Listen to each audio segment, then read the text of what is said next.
नमस्कार, जनमत देख रहे हैं आप। आपके साथ मैं हूं लावनी विनीत। जनमत यानी वो मंच जहां पर हम और आप मिलकर करते हैं उन खबरों की बात जो सीधे आपसे सरोकार रखती है, जो सीधे देश से सरोकार रखती है। और जब हम देश से सरोकार रखने वाली खबरों की बात करते हैं तो उसमें छिपी होती है राष्ट्र सर्वोपरि की भावना। तो इसी राष्ट्र सर्वोपरि की भावना के साथ आज जनमत में जिस पहली खबर का जिक्र होने वाला है वो अपने आप में बता रहा है कि किस तरीके से आई लव मोहम्मद कैंपेन के नाम पर पूरे देश में उत्पात, उपद्रव और दंगा जैसी कहानी लिखने की कोशिश की जा रही है। उत्तर प्रदेश के बरेली में जो हुआ वो सबने देखा, लेकिन बात आज महाराष्ट्र की करेंगे। महाराष्ट्र के अहिल्यानगर में सड़क पर रंगोली से आई लव मोहम्मद लिखने और उस पर दौड़ आयोजित करने को लेकर बवाल हुआ। मुस्लिम समुदाय ने प्रदर्शन करते हुए पुणे छत्रपति संभाजी हाईवे पर जाम लगा दिया। पुलिस जाम खुलवाने पहुंची तो प्रदर्शनकारियों ने पथराव शुरू कर दिया और इस पर पुलिस ने हल्का लाठीचार्ज कर भीड़ को सड़क से हटाया। अब पूरा मामला आपको समझाते हैं। दरअसल अहिल्यानगर के पास कोटला गांव में सोमवार सुबह सड़क पर रंगोली से जो परिस्थिति बनी थी, रंगोली बनाई गई थी और इस सड़क पर हिंदुवादी संगठन हिंदुस्तान शिव प्रतिष्ठान ने दुर्गा माता दौड़ का आयोजन रखा था। सुबह करीब 7 बजे जानकारी मिलते ही शहर के मुस्लिम समुदाय के लोग सड़कों पर उतर आए। नारेबाजी करते हुए पुणे छत्रपति संभाजी नगर हाईवे जाम कर दिया गया। इससे गांव के दोनों ओर सैकड़ों वाहन जमा हो गए। पुलिस मौके पर पहुंची, जाम खत्म कराने लगी तो भीड़ ने पथराव शुरू कर दिया। इस पर पुलिस ने हल्का लाठीचार्ज कर भीड़ को हटा दिया। फिलहाल जाम खत्म तो हो गया, वाहन धीरे धीरे निकल भी रहे थे। पुलिस ने नागरिकों से अफवाहों पर ध्यान न देने की अपील भी की, लेकिन सीधे तौर पर सैकड़ों प्रदर्शनकारी छत्रपति संभाजी राजमार्ग पर धरने पर बैठ गए। पुलिस ने मौके पर पहुंचकर प्रदर्शनकारियों को हटाने की कोशिश की। रास्ता बंद होने और जाम की स्थिति बनने पर पुलिस ने बल प्रयोग किया और लाठीचार्ज कर प्रदर्शनकारियों को खदेड़ दिया। एसपी सोनाथ घरगे ने बताया कि पुलिस ने पथराव करने वाले करीब 30 लोगों को हिरासत में लिया है। उधर महाराष्ट्र के मुख्यमंत्री देवेंद्र फडणवीस ने अहिल्यानगर हिंसा पर बयान दिया है। उन्होंने कहा कि जो हुआ ऐसा लगता है कि ये साजिश है। राज्य में तनाव पैदा करने की कोशिश हो रही है। राज्य में शांति है, राज्य की शांति भंग करने की कोशिश हो रही है। जिस तरह के बोर्ड लग रहे हैं ऐसा लग रहा है जैसे सामाजिक ताना बाना खराब करने की कोशिश हो रही है। चुनाव के समय राज्य की शांति भंग करने की कोशिश की गई थी। लोकसभा चुनाव के समय राज्य में पोलराइजेशन की कोशिश की गई थी। सीएम फडणवीस ने कहा कि इस मामले में जांच की जाएगी कि प्रदेश का माहौल बिगाड़ने की कोशिश कौन कर रहा है और दोषी पाए जाने पर सख्त से सख्त कार्रवाई भी होगी।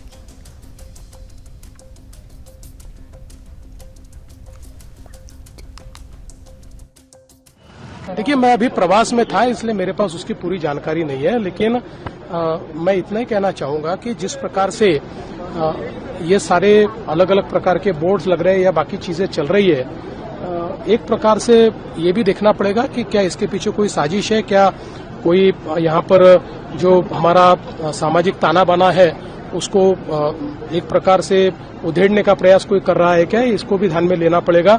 जिस प्रकार से एक पोलराइजेशन का प्रयास लोकसभा के समय महाराष्ट्र में हुआ था कि उसी प्रकार से कोई कुछ कर रहा है, इसको भी देखना पड़ेगा।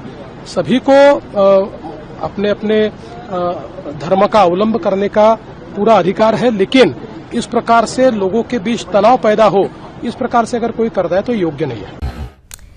तो मुख्यमंत्री देवेंद्र फडणवीस ने साफ तौर पर कह दिया कि लोकसभा चुनाव के दौरान भी ऐसा करने का प्रयास किया गया था, लेकिन राज्य की शांति भंग करने वालों को छोड़ा नहीं जाएगा। और जब बात ऐसे उत्पातियों, ऐसे उपद्रवियों, ऐसे जिहादियों के खिलाफ एक्शन की आती है तो उत्तर प्रदेश इसका सबसे बड़ा उदाहरण बन रहा है, क्योंकि उत्तर प्रदेश के मुखिया योगी आदित्यनाथ ने 2 टूक शब्दों में कह दिया है कि ऐसा उत्पात मचाने वाले या ये जहर घोलने वाले ये भूल जाएं कि अगर वो ये सोचते हैं कि उत्तर प्रदेश को वो दंगों की आग में झोंकने का प्रयास करेंगे तो फिर उनकी डेंटिंग पेंटिंग हो जाएगी और दंगा करने से पहले उनकी पीढ़ियां भी सोचेंगी। उत्तर प्रदेश का बरेली याद होगा आपको, जहां नमाज के बाद जुलूस के नाम पर हिंसा का नंगा नाच हुआ, पुलिस पर पथराव हुआ गोलियां चली, शहर को दहला देने की साजिश रची गई और इस साजिश के पीछे निकला मौलाना तौकीर रजा और उसका राइट हैंड नदीम। वही नदीम जिसने सोशल मीडिया और व्हाट्सएप ग्रुप पर मैसेज फैलाकर हजारों लोगों को सड़कों पर उतारा और फिर आई लव मोहम्मद ये कैंपेन पोस्टर के माध्यम से बरेली को आग में झोंकने का जो प्रयास किया गया उसकी तस्वीरें हर किसी ने देखी। लेकिन यहां सवाल सिर्फ बरेली के उपद्रव का नहीं है। सवाल यह है कि आखिर मौलाना तौकीर रजा जैसे चेहरों को इतना हौसला किसने दिया? कौन सी सियासी ताकतें थीं जिन्होंने इस मौलाना को कभी कांग्रेस की गोद में बैठाया तो कभी समाजवादी पार्टी का लाल बत्ती धारी बना दिया और कभी दंगों के बावजूद उसे राजनीतिक संरक्षण दिया गया। सवाल यह है कि क्या वोट बैंक की राजनीति ने तौकीर रजा जैसे मौलानाओं को कानून से ऊपर बना दिया है? क्या समाजवादी पार्टी का संरक्षण इस मौलाना के अपराधों की ढाल बनता रहा है? और अब जब योगी सरकार ने बुलडोजर और जेल से कार्रवाई शुरू की है तो क्या ये सियासी मौलाना और उसके साथी बच पाएंगे? इन तमाम सवालों को समेटते हुए उनके जवाब को देती हुई हमारी आज की ये स्पेशल रिपोर्ट।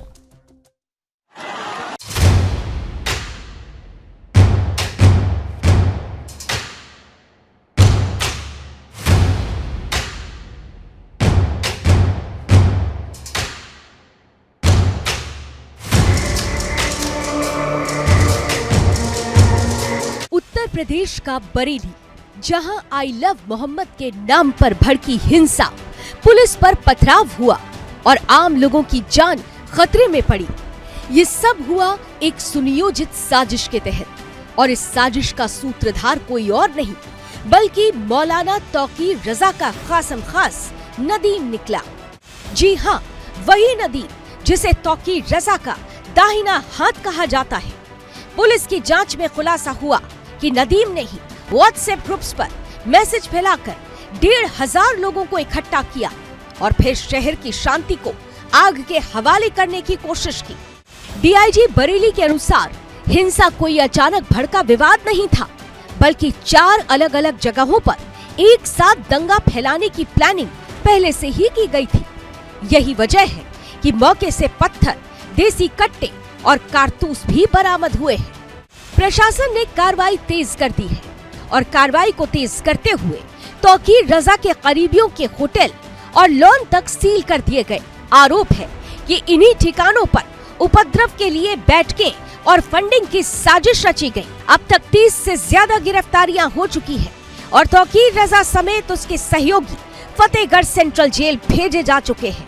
लेकिन सवाल ये उठता है कि आखिर कौन है ये मौलाना तौकीर रजा? बरेली का वही चेहरा जिसने 2001 में अपनी पार्टी बनाई, कभी कांग्रेस का दामन थामा तो कभी समाजवादी पार्टी के साथ गठजोड़ किया। सपा सरकार में इसे हथकरघा निगम का उपाध्यक्ष तक बना दिया गया और यही राजनीतिक संरक्षण इस मौलाना की ढाल बना। 2013 के मुजफ्फरनगर दंगों के बाद मौलाना तौकीर रजा पर सवाल उठे, लेकिन सियासत की छतरी तले ये बार बार बच निकलता रहा। 17 से ज्यादा आपराधिक मुकदमों के बावजूद कभी सपा तो कभी दूसरी पार्टियों के संरक्षण में ये मौलाना सक्रिय बना रहा। यही वजह है कि लोग पूछ रहे हैं, क्या वोट बैंक की राजनीति ने ऐसे उग्र मौलानाओं को सिर चढ़ाकर नहीं रखा? लेकिन अब योगी सरकार ने साफ कर दिया है कि उपद्रवियों को बख्शा नहीं जाएगा, चाहे वो तौकीर रजा जैसा बड़ा चेहरा ही क्यों ना हो या फिर उसका खास नदीम। कार्रवाई तो होगी, साजिश का सफाया तो होगा ही और उत्तर प्रदेश की सड़कों पर कानून की हुकूमत चलेगी, न कि जिहादी भीड़ का नंगा नाच। भारत की धरती, ये भारत के देवीय महापुरुषों, अवतारी महापुरुषों, देश के लिए अपना बलिदान देने वाले महापुरुषों के आदर्शों से संचालित होगा। गज़वाए हिंद की कल्पना करना भी और उसका सपना देखना भी जहन्नुम में जाने का टिकट का रास्ता पैदा कर देगा। अगर किसी को जहन्नुम में जाना हो तो गजवाए हिंद के नाम पर अराजकता पैदा करने का कुत्सित प्रयास करें, और छद्म रूप में जो लोग इस प्रकार की गतिविधियों में लिप्त हैं वे भी कान खोल करके सुन लें। देर सवेर झांगुर जैसे हाल तो उनके भी होने ही हैं। आपने देखा होगा, यही है ये कानूनियों का हाल। बरेली की इस आग ने कई सवाल खड़े किए हैं कि क्या अब राजनीति और अपराध का गठजोड़ टूटेगा, और क्या वोट बैंक की ढाल तौकीर रजा जैसे चेहरों से छिन जाएगी। Bureau report, Sudarshan news.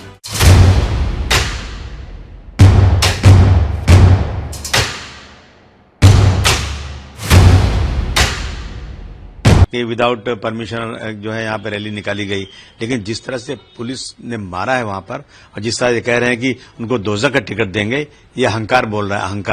अहंकार बहुत दिन चलता नहीं है। देश का संविधान है, संविधान के मुताबिक काम होना चाहिए। और मैं इसी मौके पर तमाम मुसलमानों से निवेदन करूंगा कि जो पहले हुआ था आई लव मोहम्मद रसूलुल्लाह सल्लल्लाहु अलैहि वसल्लम, वो हुआ था उस पर कि जब ईद मिलादुन नबी थी तो हम अपनी मोहब्बत का इजहार करते हैं, हमेशा करते हैं, लेकिन उस दिन हम लोग खुशियां मनाते हैं, सड़क पर उतर खुशियां मनाते हैं। इसी तरह से हर धर्म के लोग जब दशहरा आता है, दिवाली आती है या गणपति आती है तो अपने चाहने वालों को, भगवान को, कृष्ण भगवान को, राम भगवान को, सबको वो लोग उसके भी पोस्टर लगाते हैं, लेकिन इसको इसमें कंट्रोवर्सी पैदा की जा रही है। निश्चित रूप से पुरानी सरकारों ने जिस प्रकार से उनके समय दंगे होते थे और सरकारें दंगाइयों के साथ खड़े रहती और अनेकों प्रकार की घटनाएं, उनके क्रियाकलाप उस प्रकार से प्रदर्शित हुए जिससे उनकी संलिप्तता इसमें पाई जाती। और सरकार ने, आपने देखा पुरानी सरकारों ने चाहे मठ मंदिरों पर हमले हुए आतंकवादी, वो भी मुकदमे वापस लेने का काम किया। न्याय के मंदिरों पर हमले हुए, सरकारों ने मुकदमे वापस ले। मैं योगी आदित्यनाथ जी से कहना चाहता हूँ, नर्क का टिकट तो आप बांटते रहिएगा उन लोगों को, लेकिन ग़ज़वा-ए हिंद की बात पूरे भारत के अंदर किस मुसलमान नेता ने की है? किसी एक का नाम बताएं। नेताओं को छोड़ दें, किसी पूरे हिंदुस्तान में एक मुसलमान का नाम बताएं जिसने ग़ज़वा-ए हिंद अपनी जबान से निकाला हो। योगी जी, ये तो आप ही निकाल रहे हैं। अब ये फैसला भी आप कीजिए कि नर्क का टिकट किसको मिलेगा। आपके अलावा तो कोई ग़ज़वा-ए हिंद की बात कर नहीं रहा है। आपके दिल में कहां से आया ये ग़ज़वा-ए हिंद, ये तो आप ही बताएंगे, और फिर ये फैसला भी आप ही करेंगे कि नर्क का टिकट किसको मिलेगा। देखिए, लॉ एंड ऑर्डर मेंटेन करना ये किसी भी राज्य की जिम्मेदारी होती है, लेकिन जिस तरह की वो भाषा इस्तेमाल कर रहे हैं, दुखद है।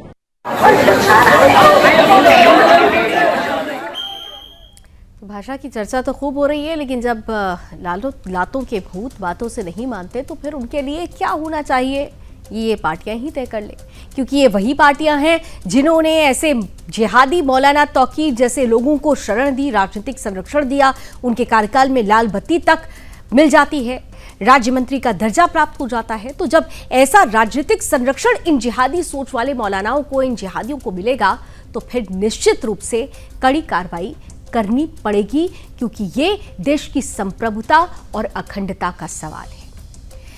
आगे बढ़ते हैं, बात अयोध्या की भी कर लेते हैं, जहां प्रभु श्री राम की नगरी अयोध्या में हर साल होने वाली रामलीला में रावण दहन पर संकट मंडरा रहा है। रामकथा पार्क में दरअसल 2 अक्टूबर को रावण दहन का कार्यक्रम होना था, लेकिन जिला प्रशासन ने रामकथा पार्क में पुतला दहन करने पर रोक लगा दी है। रावण दहन कार्यक्रम को लेकर लाखों रुपए खर्च किए जा चुके हैं, लेकिन इसके बाद इस कार्यक्रम पर रोक लगाई जा रही है। दिल्ली के कलाकारों ने 1 महीने से पहले इसे तैयार किया था, जिसमें रावण, कुंभकर्ण और मेघनाथ का पुतला तैयार किया गया था। 240 फीट ऊंचे महारावण का पुतला दशहरे के दिन दहन किया जाना था, लेकिन अब इसे रद्द कर दिया गया है। इसके पीछे क्या वजह है, आइए आप भी देखिए।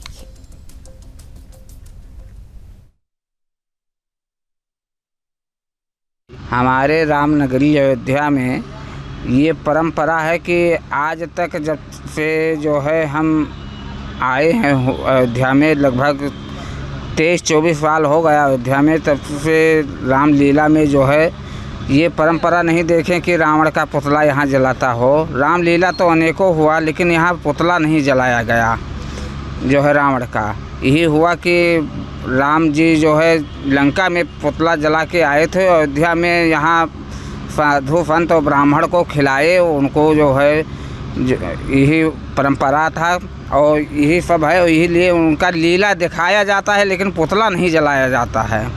और यही हमारे पुरुषोत्तम राम जी का यही मर्यादा है, अपने मर्यादा से सारा कार्य किए हैं वो। रामनगरी अयोध्या में इस बार फिल्मी रामलीला में एक नया कार्यक्रम और जोड़ा गया था कि रावण दहन किया जाना था। 240 फीट ऊंचा रावण, सबसे बड़े महारावण की का पुतला बनाया गया। मेघनाथ कुंभकर्ण का 190 फीट का पुतला बनाया गया। दिल्ली के कलाकार थे, 1 महीने से वो यहीं पर रुके हुए हैं और लाखों रुपए इस पर बर्बाद हो गए।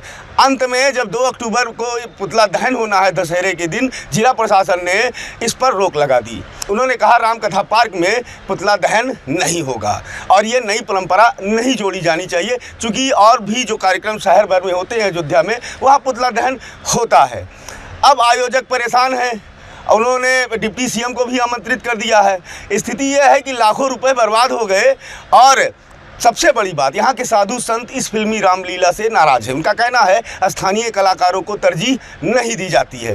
तो ऐसे में लोग जा भी नहीं रहे हैं देखने। पैसे की बर्बादी हर साल होती है, संस्कृति मंत्रालय करोड़ों रुपया देता है, लेकिन जब लोगों तक आपकी रामलीला पहुँच ही नहीं पा रही है तो ऐसे में नाराज़गी तो होगी ही। साथ ही ये जो चोट लगी है, ये जो नुकसान हुआ है, अब इसकी भरपाई कौन करेगा। धर्मेंद्र सिंह, सुदर्शन न्यूज़, अयोध्या। कुछ चीजें परंपराओं पर चलती है और यहाँ पर परंपराओं का ही हवाला दिया जा रहा है। उधर देवभूमि उत्तराखंड, जहाँ पहाड़ों ने हमें सिखाया है संघर्ष करना, धैर्य रखना और अंततः विजय प्राप्त करना। आज इसी पावन भूमि के युवा एक बड़ी लड़ाई लड़ रहे हैं न्याय के लिए, और उसमें सबसे आगे एक ऐसे नेता का नाम है जो सालों से जनता की उम्मीदों पर खरा उतरने की न सिर्फ कोशिश कर रहा है, बल्कि खरा उतर भी रहा है। और वो नेता हैं देवभूमि के मुखिया यानी धाकड़ मुख्यमंत्री पुष्कर सिंह धामी। जनता की उम्मीदों पर खरा उतरने का एक नया उदाहरण एक बार फिर से सीएम धामी ने सामने रखा है कि जब युवा नेतृत्व साथ होता है तो फैसले ऑन द स्पॉट लिए जाते हैं। पिछले कई दिनों में देवभूमि में यूकेएस एसएससी पेपर लीक मामले में पिछले कुछ दिनों से उत्तराखंड के छात्र धरना कर रहे थे। हालांकि मामले का मुख्य आरोपी पहले ही गिरफ्तार हो चुका है। बावजूद इसके सीएम धामी ने न सिर्फ इस गुस्से को सहा, बल्कि आज खुद देहरादून के परेड ग्राउंड में पहुंचकर स्टूडेंट्स की बात सुनी और मामले की जांच सीबीआई को सौंपी जाने की घोषणा कर दी। इसके साथ ही सीएम धामी साफ तौर पर ये स्पष्ट करते हुए नजर आए हैं कि वो हर हाल में उत्तराखंड के युवाओं के साथ खड़े हैं। न्याय की इस लड़ाई में हर वो कदम उठाया जाएगा जो युवाओं के हक में जाता हुआ होगा। रिपोर्ट देखिए।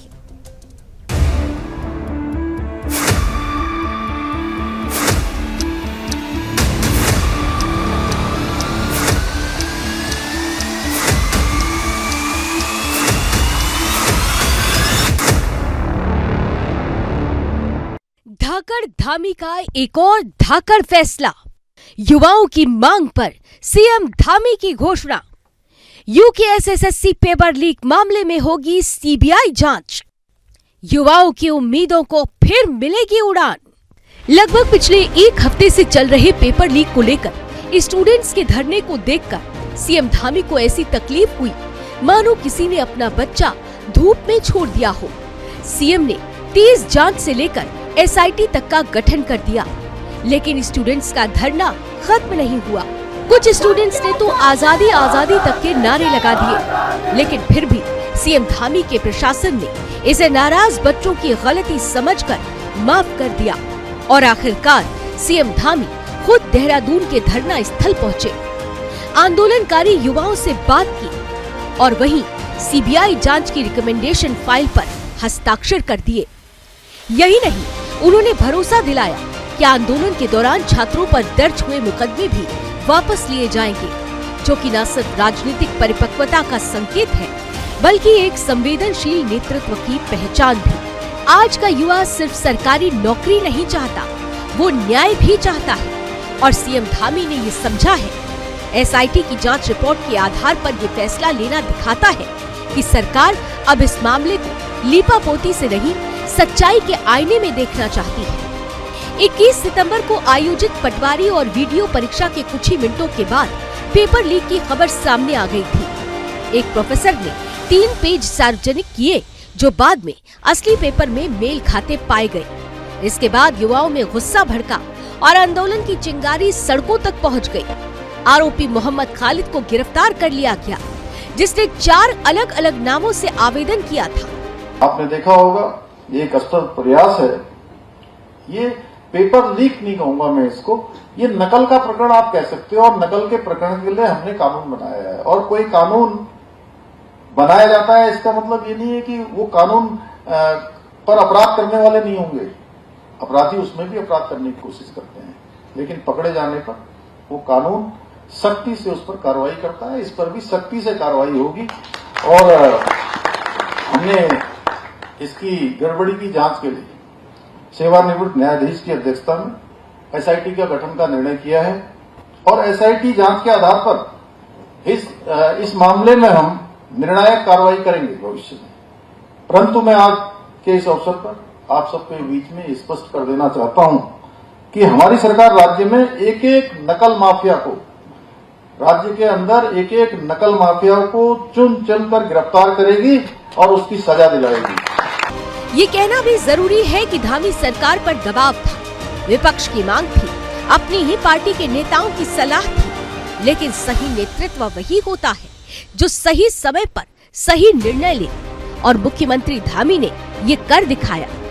जब राजनीतिक चुप्पी साधी जाती है, तब जनता उम्मीद करती है कि कोई आगे आए और पारदर्शिता को प्राथमिकता दे। एक भर्ती में जो ये प्रकरण आया है, उसके लिए आप सबकी तरफ से कहा गया मुझे कि भाई इसकी जो है भर्ती प्रक्रियाओं की जांच आप सब लोग चाहते हैं कि सीबीआई से होनी चाहिए। तो मैं यहाँ पर ये आप सबके समक्ष कह रहा हूँ कि किसी प्रकार की कोई संदेह आपके मन में न रहे, कोई अविश्वास न रहे। हम इसकी सीबीआई से जांच की संस्कृति करेंगे।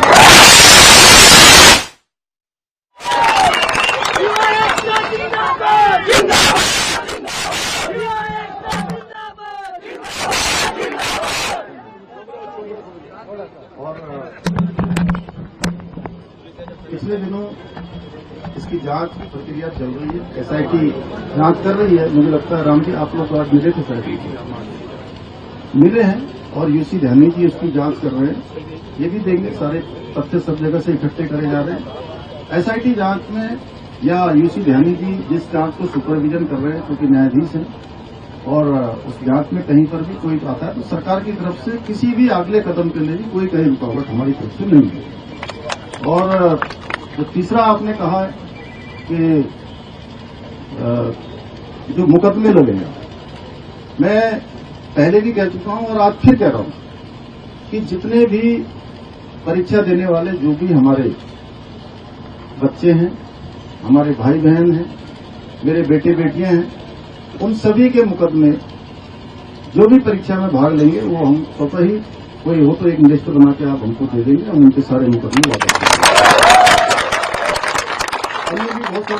मुख्यमंत्री पुष्कर सिंह धामी का ये फैसला एक संदेश है कि उत्तराखंड अब नकल और भ्रष्टाचार की छवि से बाहर निकलना चाहता है। ये सिर्फ एक सीबीआई जांच नहीं, बल्कि एक नई राजनीतिक संस्कृति की शुरुआत है, जहां सरकार जवाबदेह है और युवा की आवाज सुनी जाती है। Bureau report, Sudarshan news.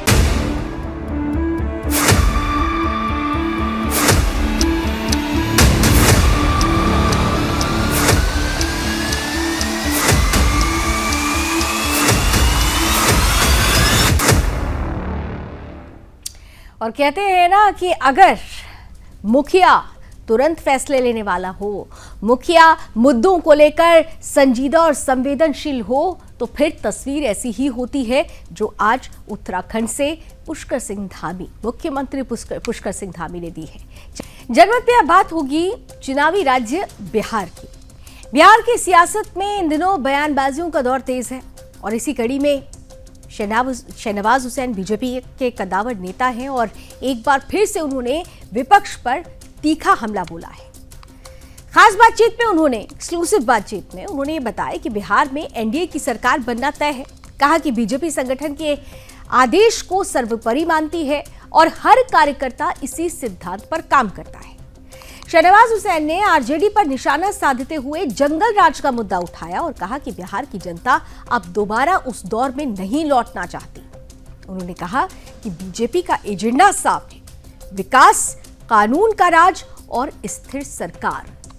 Shahnawaz Hussain ने यह भी स्पष्ट कर दिया है कि सीटों के तालमेल को लेकर जो भी फैसला पार्टी नेतृत्व करेगा वो सबको स्वीकार होगा। तो क्या एनडीए की रणनीति विपक्ष पर भारी पड़ने वाली है और क्या शहनवाज हुसैन खुद भी चुनावी मैदान में होंगे? इसी पर खास बातचीत की है उनसे सुदर्शन न्यूज संवाददाता सौरभ तिवारी ने। क्या कुछ उन्होंने कहा ये आप भी सुनिए। बिहार में कभी भी चुनाव का ऐलान हो सकता है। हम बात करते हैं बिहार के माटी का लाल शहनवाज हुसैन साहब से। शहनवाज जी, जिस तरह से आपकी सभाओं में भीड़ आ रही है, कैसा लग रहा है? अच्छा लग रहा है, एकदम बम बम है। पूरा बिहार एक तरफा है। मोदी मोदी कर रहा है, नीतीश कुमार कर रहा है। 75 लाख बहनों के अकाउंट में 10,000 रुपया गया है। वो 75 लाख की सेना है। वो सिर्फ 75 लाख को नहीं मिला, वैसे तो करोड़ों में मिलेगा। उनके परिवार के सब लोग उनके साथ खड़े हैं। तो 125 यूनिट बिजली मिल रही है, पंखा चला के सो रहे लोग आराम से। कोई लालटेन का नाम निशान नहीं आने वाला इस बार। मोदी जी की तो एकदम बिहार के लोग मोदी जी से प्यार करते हैं। मोदी जी के बात पे और नीतीश कुमार के काम पे हमारे साथ आने वाले। चिराग पासवान, मांझी जी, उपेंद्र कुशवाहा जी साथ हैं। इस बार अपार बहुमत से सरकार बनाएंगे। और जिस तरह से शहनवाज हुसैन की डिमांड बढ़ गई है बिहार में, क्या मैसेज है? नहीं, बिहार में हमने 32 जिले का दौरा किया और 22 दिन एक दिन में एक एनडीए का सम्मेलन किया लगातार। अटल जी की समाधि पर, उनके पुण्यतिथि पर पुष्प अर्पित करके जो मैं बिहार निकला हूं, तब से आज ही आप सुदर्शन टीवी के हाथ लगाओ। दिन रात वहां मेहनत कर रहे हैं। मकसद ये एनडीए की सरकार बनाना। उसमें हमारा रोल गिलहरी वाला है। राम सेतु में बड़े बड़े पत्थर सब लोग रख रहे थे, गिलहरी भी एक एक कण रख रही थी। तो किसी ने पूछा ये क्या है? बोला यही कंट्रीब्यूशन है। तो हमारे तो छोटी सी भूमिका है कार्यकर्ता की। दिन रात ईमानदारी से लगे।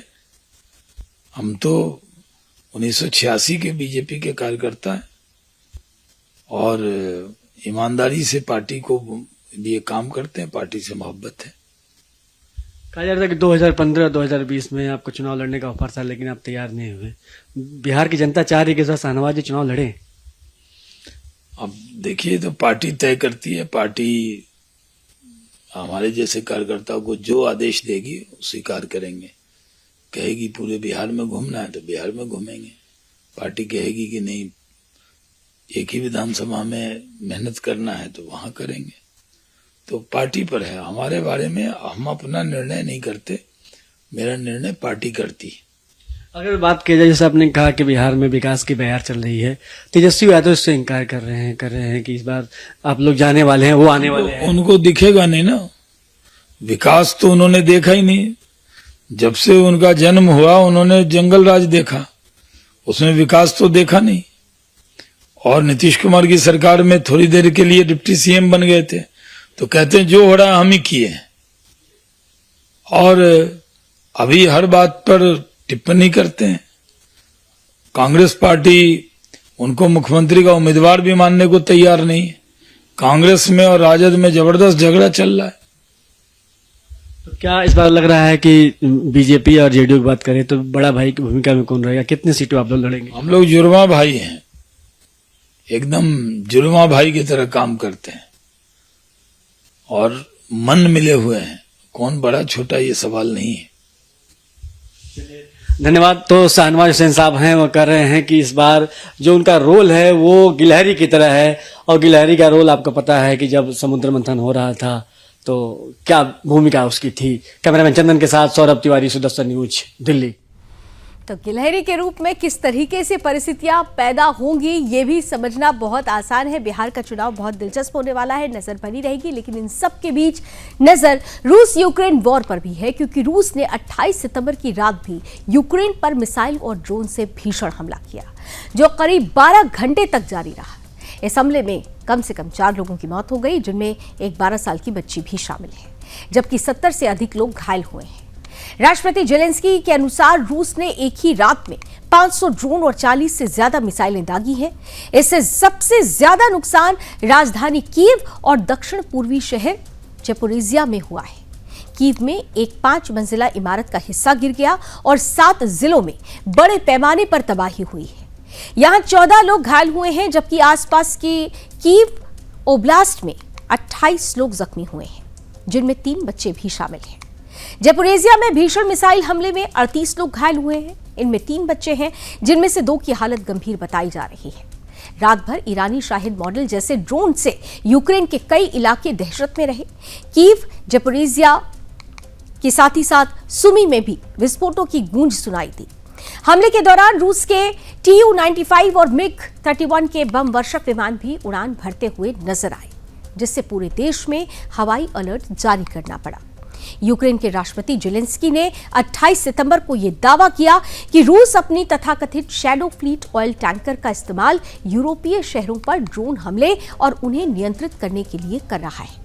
उन्होंने कहा कि खुफिया रिपोर्ट से यह जानकारी सामने आई है कि ये आरोप ऐसे समय में आए हैं जब हाल के हफ्तों में रूस और नेटो देशों के बीच हवाई सीमा उल्लंघन को लेकर तनाव बढ़ गया है। पिछले 1 महीने में रूसी drone Poland, Romania, Denmark, Netherland और फिनलैंड के हवाई क्षेत्र में दाखिल हुए हैं। जेलेंस्की ने अपने संबोधन में कहा कि रूस की शैडो फ्लीट पर तुरंत कड़े प्रतिबंध लगाए जाएं, क्योंकि ये सिर्फ तेल व्यापार नहीं बल्कि यूरोप की सुरक्षा के लिए सीधा खतरा बन चुकी है। इसके अलावा रूस सरकार के लिए बुरी खबर यह भी है कि यहाँ के दक्षिणी रोस्तोव क्षेत्र के कृषि क्षेत्र के संघीय स्तर की इमरजेंसी स्थिति घोषित करने का फैसला लिया गया है। जून में यहाँ सूखे की वजह से एग्रीकल्चर इमरजेंसी घोषित की गई थी। स्थानीय सरकार के अनुसार इस साल करीब 10 लाख हेक्टेयर फसल सूखे और ठंड से बर्बाद हो गई है, जिससे रूस के अनाज उत्पादन पर सीधा असर पड़ा है। ऐसे में अब ये जरूरी हो जाता है कि किसी भी हाल में ये युद्ध रुके, क्योंकि युद्ध सिर्फ और सिर्फ विनाश लाता है। भारत सदैव से इस पक्ष में रहा है कि किसी भी समस्या का समाधान युद्ध नहीं होता है, संवाद से रास्ता तय होना चाहिए, और यही उम्मीद अब पूरी दुनिया भी कर रही है।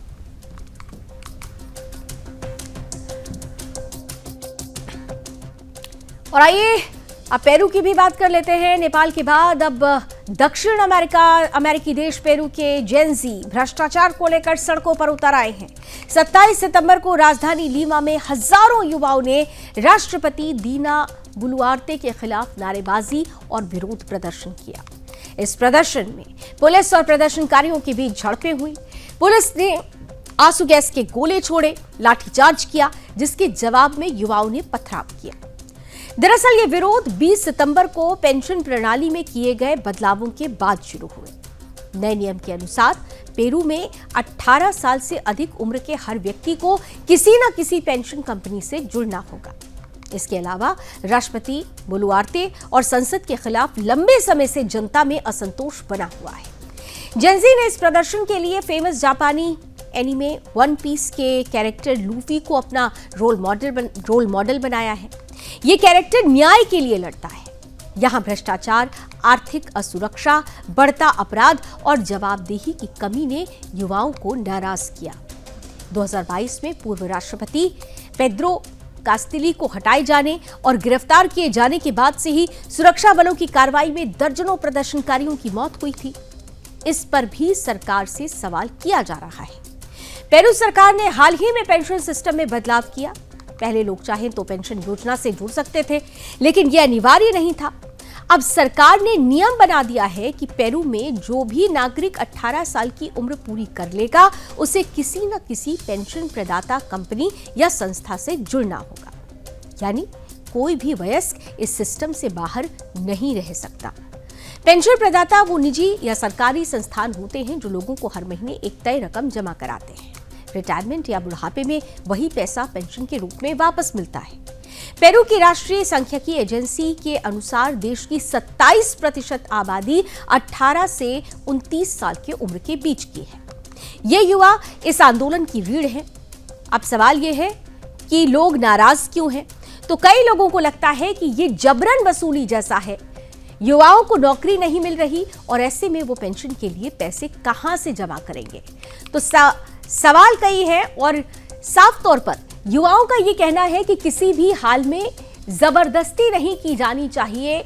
जिसका मन हो वो इस स्कीम का हिस्सा हो सकता है, लेकिन सरकार का ये कहना है कि दरअसल ये जो स्कीम है, ये नियम, ये स्कीम दरअसल हर एक व्यक्ति की भविष्य को सुरक्षित करने के लिए है और ऐसे में इसे भ्रष्टाचार से जोड़ना ठीक नहीं है। तो साफ तौर पर यह स्पष्ट है कि युवाओं यानी कि पेरू के एजेंसी और सरकार आमने सामने हैं। अब इस समस्या का समाधान क्या निकलेगा, इस पर नजर बनी रहेगी।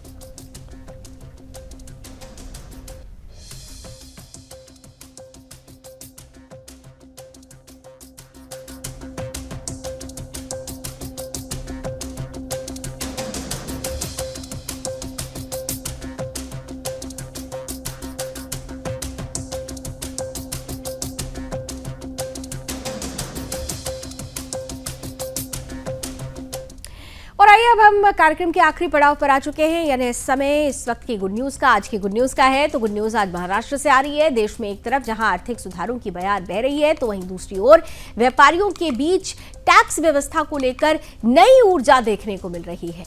और इसी कड़ी में आज मुंबई में कालबा देवी में जीएसटी बचत उत्सव का भव्य आयोजन किया गया।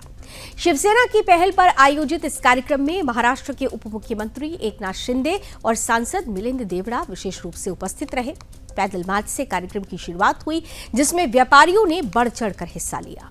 एकनाथ शिंदे ने कार्यक्रम के दौरान स्वदेशी अपनाओ का नारा भी दिया, स्थानीय व्यापार को प्रोत्साहित करने की अपील की और व्यापारियों को संवाद करते हुए जीएसटी से जुड़े मुद्दों पर भी चर्चा की। उन्होंने कहा कि प्रधानमंत्री नरेंद्र मोदी के दूरदर्शी नेतृत्व में जीएसटी जैसे ऐतिहासिक सुधार संभव हो सके हैं, जिससे देश की कर प्रणाली सरल और पारदर्शी हुई है। वहीं एकनाथ शिंदे ने इंडिया की जीत पर पाकिस्तानी खिलाड़ियों को लेकर तीखी प्रतिक्रिया दी और कहा कि पाकिस्तानियों को हर जगह सुला देना चाहिए। ऑपरेशन सिंदूर के जरिए हमारे जवानों ने करारा जवाब दिया है। शिक्षण मंत्री दादा भुसे यांनी राज्य परीक्षा मंडळाशी बोलून ही डेट जी आहे तारीख 20 ऑक्टोबर पर्यंत पुढे ढकललेली आहे।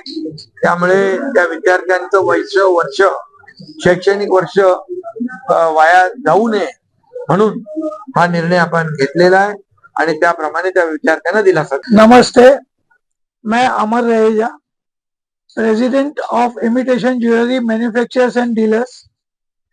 आपने जो मुझे सवाल किया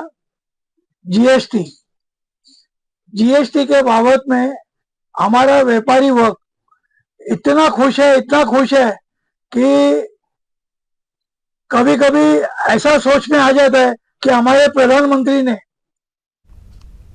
और चलिए इसी के साथ जनमत में आज बस इतना ही। देश और दुनिया की तमाम खबरों के लिए आप जुड़े रहिए सुदर्शन न्यूज के साथ। जय हिंद।